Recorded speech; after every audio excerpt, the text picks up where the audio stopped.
inappropriate for children. The content within this video is intended for mature audiences only. The autopsy shows that Mr. Floyd had no underlying medical problem that caused or contributed to his death. This is confirmed by information provided to Dr. Wilson and myself from the family. He was in good health.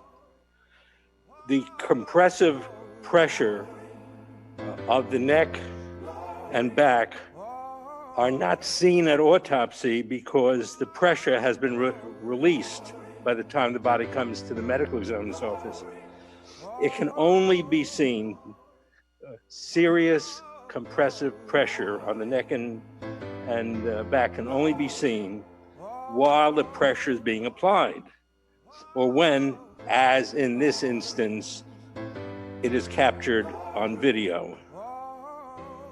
And in this instance, we can see after a little bit less than 4 minutes that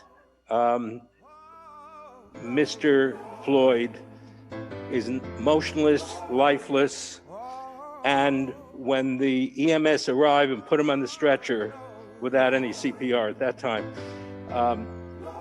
during the ambulance trip, he did not respond to CPR and did not respond to cardiac shock. The cause of death, in my opinion, is asphyxia due to compression of the neck, which, as Mr. Crump indicated, can interfere with blood flow and oxygen going to the brain, and compression of the back, which interferes with breathing. When he said, "I can't breathe," unfortunately, many police are under the impression if you can talk, that means you're breathing. That is not true. I am talking and talking and talking and not breathing in front of you. So the concept that a person says, "I can't breathe," like Mr. Garner, like in this instance, means you should take it seriously. Oh, glory, glory, glory, oh, glory, glory, glory, oh, glory.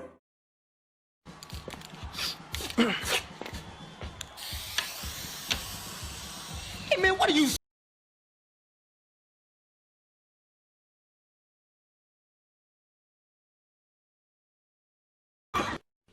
Glory.